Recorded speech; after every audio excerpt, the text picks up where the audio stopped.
Olá, estudantes do EAD de Ciências Biológicas da UFPB. Aqui quem fala é o professor Davi e agora nós vamos ver um pouco sobre o ciclo do ácido cítrico.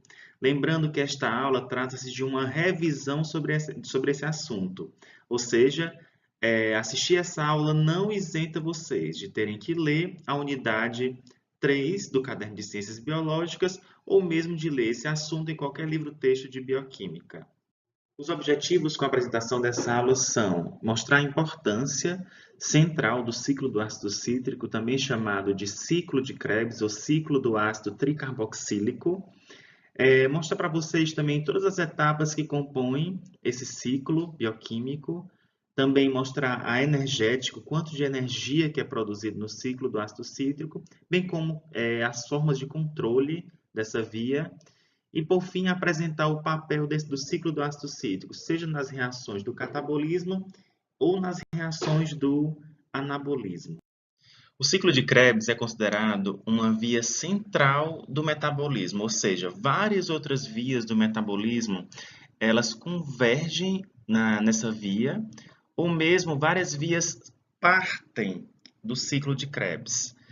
Portanto, esse ciclo ele é considerado anfibólico. O que quer dizer isso? Quer dizer que ele participa tanto de reações próprias do catabolismo, bem como reações do anabolismo. Catabolismo quer dizer reações relacionadas à degradação, à oxidação de compostos, enquanto o anabolismo significa a síntese de outras moléculas. Em eucariotos, o ciclo de Krebs acontece nas mitocôndrias, mais especificamente na matriz mitocondrial. Das 8 reações que acontecem no ciclo de Krebs, apenas uma não acontece na matriz mitocondrial. Bom, essa figura ela mostra para a gente algo bem interessante, várias vias oxidativas que desembocam no ciclo de Krebs. A gente tem aqui talvez a via mais importante no metabolismo energético, que é a oxidação da glicose. Então, você tem a glicose, que vai vai ser oxidada na via glicolítica, e a gente sabe que uma molécula de glicose, após ser oxidada, vai produzir duas moléculas de piruvato. O piruvato vai ter acesso à matriz mitocondrial e pode ser, então, convertido em acetil-CoA por um grupo específico de enzimas, e o acetil-CoA, por fim, pode entrar no ciclo de Krebs. Outra forma de acessar também o ciclo de Krebs é a partir da oxidação dos aminoácidos. Os aminoácidos podem ser descarboxilados ou desaminados, certo? E isso gera produtos, como é o caso da geração de piruvato, que por sua vez pode ser convertido em acetil-CoA e novamente atingir o ciclo de Krebs. Os aminoácidos possuem também outras vias de oxidação, que por sua vez também podem atingir o ciclo de Krebs, acessando alguns dos seus intermediários. Por fim, os ácidos graxos, que é outra molécula energética, ele pode sofrer oxidação na matriz mitocondrial através da beta-oxidação, liberar moléculas de acetil-CoA que também podem acessar o ciclo de Krebs.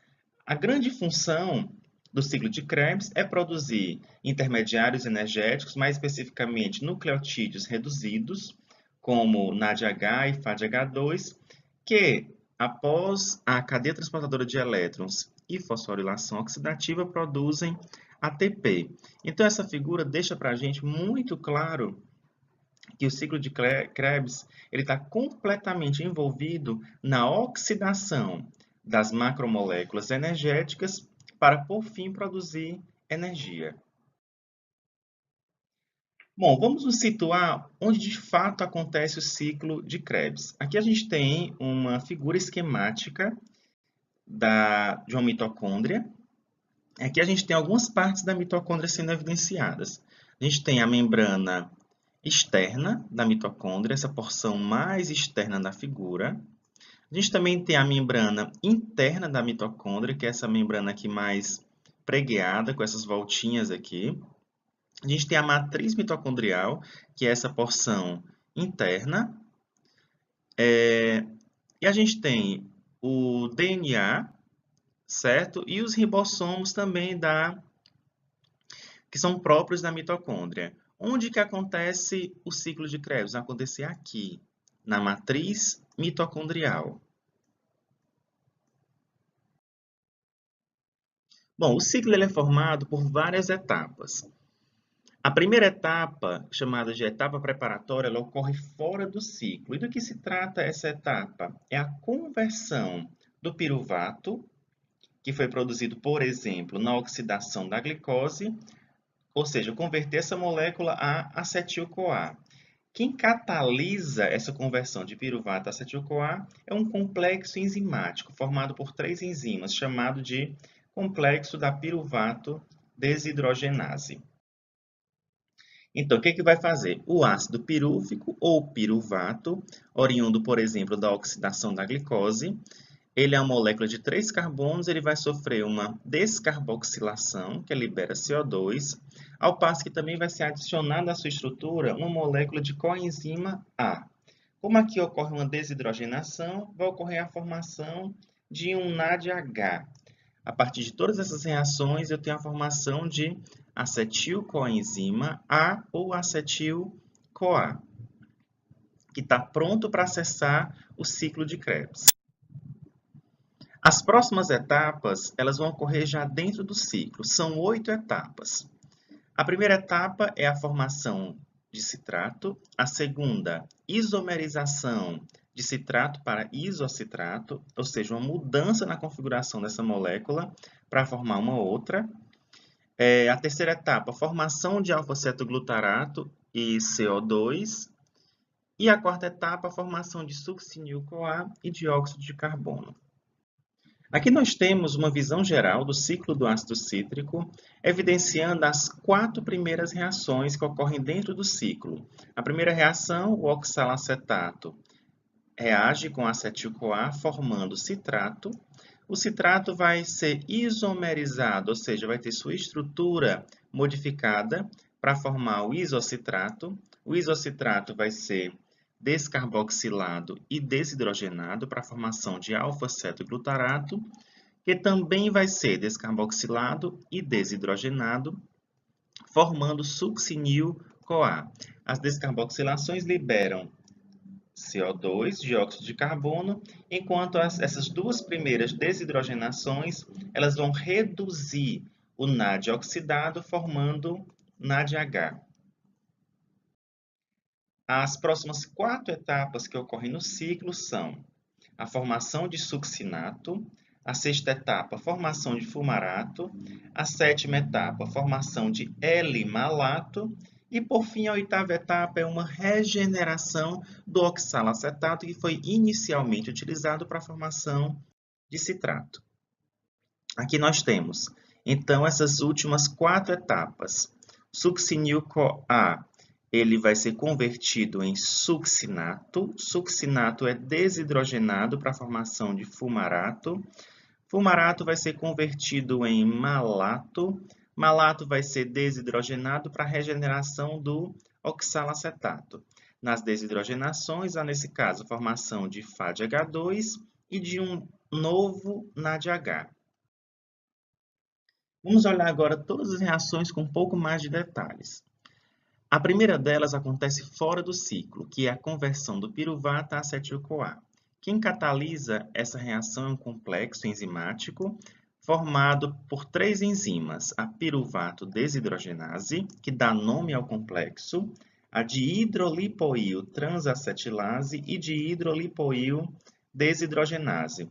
É um complexo bastante exigente quanto à necessidade de cofatores e coenzimas para que elas funcionem adequadamente. E o NADH, que é produzido por esse complexo, por conta da desidrogenação que ocorre, esse 1-NADH ele vai ser utilizado para a produção de ATP lá na cadeia transportadora de elétrons e na fosforilação oxidativa. Adiantando, esse 1-NADH que é liberado aqui, ele vai gerar 2,5 mols de ATP. Esse complexo ele é um ponto de controle fora do ciclo, ou seja, ele serve para regular a atividade do ciclo, e ATP e NADH em altas quantidades inibem a piruvato desidrogenase. Ou seja, se eu estou com uma boa disponibilidade de ATP na célula e de NADH, não há necessidade do ciclo de Krebs prosseguir. Então, essas moléculas atuam inibindo esse complexo enzimático. Aqui a gente tem o piruvato, molécula de 3 carbonos, vai sofrer a ação desse complexo, que vai promover uma desidrogenação que reduz um NAD oxidado a NADH e H+, e uma descarboxilação que libera dióxido de carbono e, por fim, produz o acetil coenzima A. A primeira etapa dentro do ciclo é a formação de citrato. É uma reação de condensação que é catalisada pela citrato sintase. É uma reação exergônica, ou seja, que libera energia, e ATP e NADH também inibem a citrato sintase. Ou seja, diz para a gente que essa reação é o primeiro ponto de controle dentro do ciclo de Krebs, ou seja, essa enzima ela funciona como um ponto de controle. Se eu tiver muito ATP e muito NADH celular, isso sinaliza para que essa enzima seja inibida e assim eu paro o ciclo de Krebs. Essa reação funciona a partir do oxalacetato, o acetil-CoA, e na presença de uma molécula de água, a citrato sintase produz o citrato e libera a coenzima A inicialmente utilizada. A segunda etapa, a reação mais simples, é apenas uma mudança estrutural de citrato para isocitrato, que é catalisada pela enzima aconitase. E a gente tem o citrato, sendo então convertido, certo? Na sua forma quiral, chamada de isocitrato. A terceira etapa é a formação do alfa-cetoglutarato e também de dióxido de carbono. É considerada a primeira oxidação, é catalisada por essa enzima, isocitrato desidrogenase. Também é um ponto de controle da via, certo? E o NADH produzido também vai gerar ATP posteriormente. E, novamente, ATP e NADH inibem a isocitrato desidrogenase, que é o segundo ponto de controle dentro do ciclo de Krebs. Eu tenho que o isocitrato vai sofrer a ação da isocitrato desidrogenase, que forma, na verdade, um intermediário que fica ligado à enzima, chamado de oxalosuccinato, e que, por fim, sofre um novo processamento e forma alfa-cetoglutarato. A quarta etapa é a formação de succinil coenzima A. É uma reação exergônica que libera energia, catalisada novamente por um complexo, chamado de complexo da alfa-cetoglutarato desidrogenase. É um complexo também bastante exigente de cofatores e coenzimas para que as enzimas funcionem adequadamente. Ele também vai produzir NADH, que posteriormente vai ser utilizado também para a síntese de ATP, e é o último ponto de controle do ciclo de Krebs, certo? A quarta etapa, alfa-cetoglutarato, vai ser convertido pelo complexo da alfa-cetoglutarato desidrogenase a succinil coenzima A e também vai reduzir o NAD+, produzindo NADH, liberando também dióxido de carbono e um prótonzinho ali.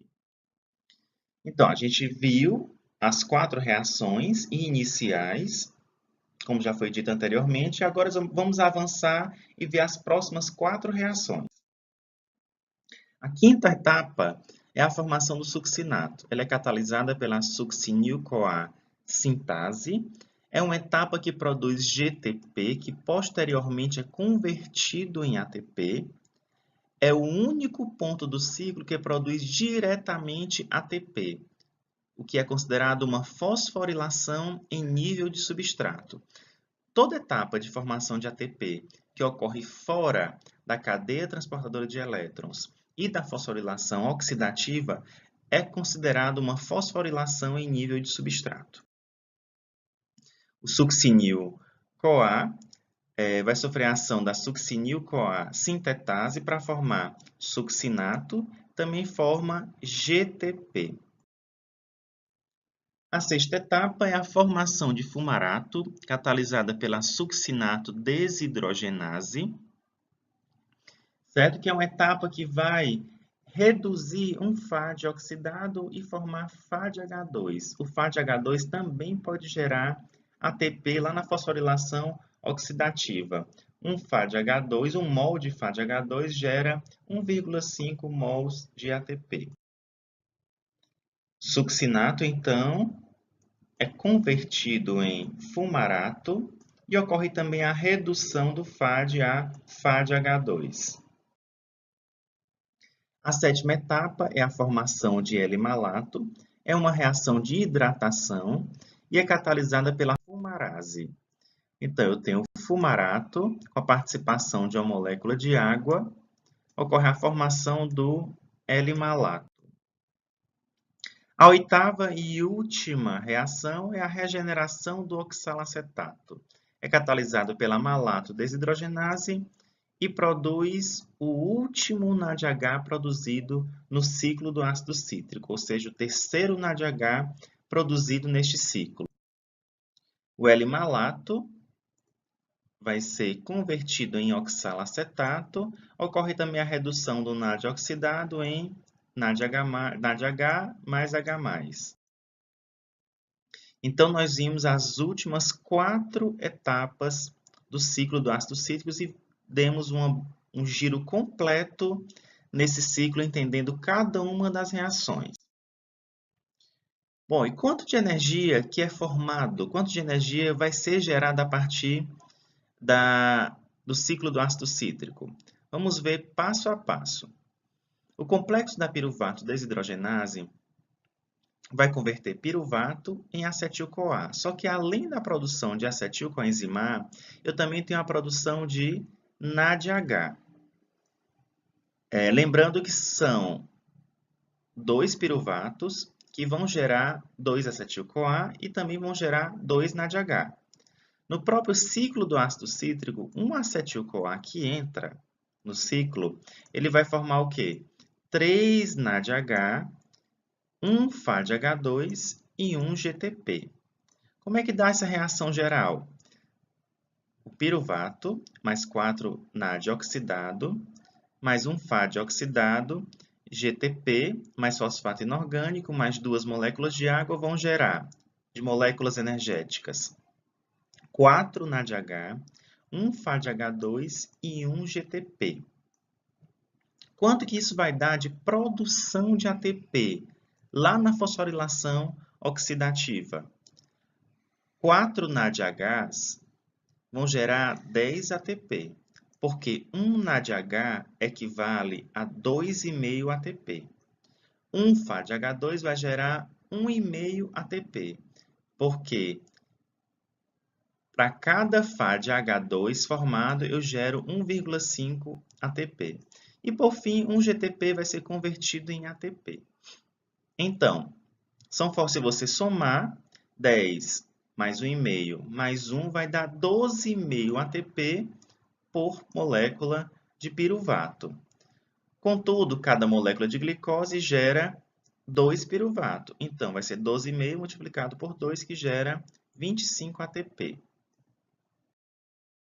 Se nós levarmos em consideração a quantidade de ATP que é formada lá na via glicolítica, você pode somar os 25 ATPs produzidos no ciclo do ácido cítrico por glicose, mais os 7 ATPs que são produzidos lá na via glicolítica. Então, você vai ter um saldo de 32 ATPs.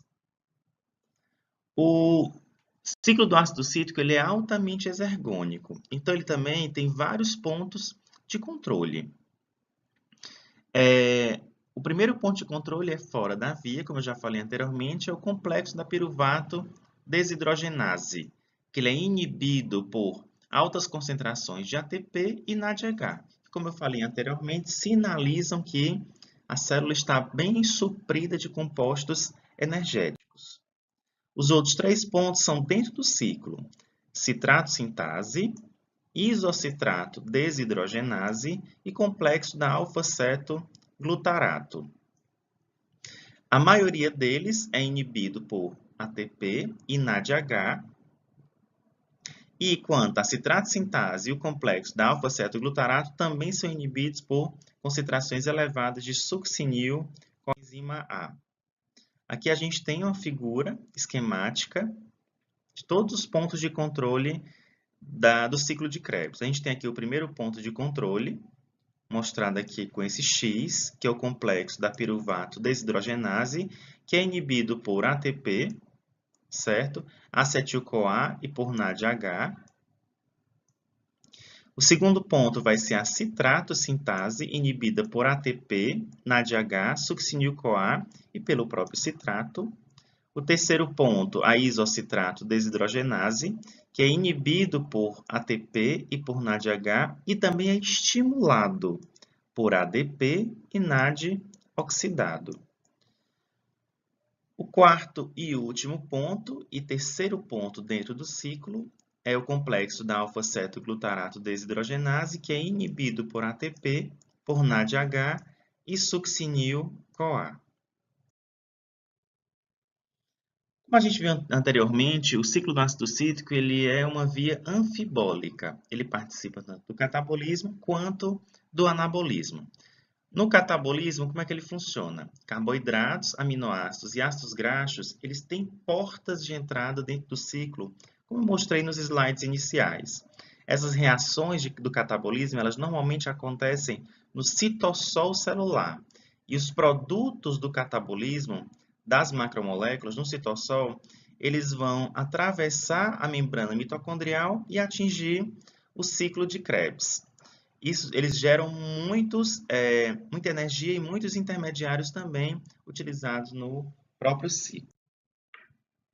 Essa figura ela mostra algumas reações do catabolismo, ou seja, moléculas que vão sendo oxidadas e os seus intermediários vão atingir a matriz mitocondrial e, por fim, atingir o ciclo de Krebs. Para exemplificar, aqui os carboidratos, por exemplo, a glicose vai sofrer glicólise, que produz fosfenolpiruvato e, por fim, piruvato. E o piruvato, como a gente viu, pode atingir a matriz mitocondrial, ser convertido em acetil-CoA e entrar no ciclo de Krebs, como nós já vimos. Contudo, moléculas de outras naturezas também podem atingir o ciclo.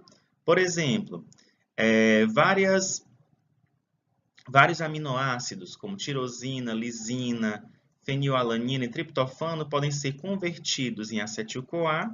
O acetil-CoA pode entrar no ciclo e a gente já sabe que ele entra no ciclo de Krebs.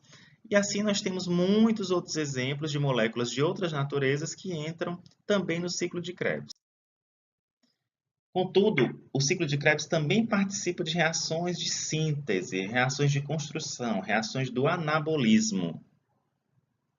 A partir do oxalacetato podem ser obtidos carboidratos, aminoácidos. O próprio citrato também dá origem a ácidos graxos e esteroides, bem como alguns aminoácidos. Ou seja, diz para a gente o quê? Que várias moléculas que participam do ciclo podem ser desviadas para serem utilizadas na síntese de outras moléculas importantes. Essa figura mostra para a gente isso. Por exemplo, o oxalacetato, ele sendo convertido em fosfoenolpiruvato, o fosfoenolpiruvato atinge o citossol e pode ser utilizado, então, na gliconeogênese, que nós já estudamos, para a síntese de carboidratos. O citrato também pode ser desviado do ciclo de Krebs, que está acontecendo na matriz mitocondrial, atingir o citossol e ser utilizado para a síntese de acetil-CoA e assim também ser utilizado para a síntese de ácidos graxos e esteroides.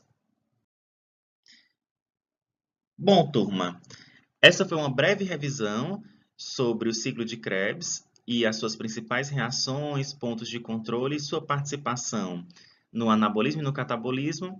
E eu reafirmo que vocês têm que ler o material que foi disponibilizado para vocês, que com certeza servirá como uma boa revisão.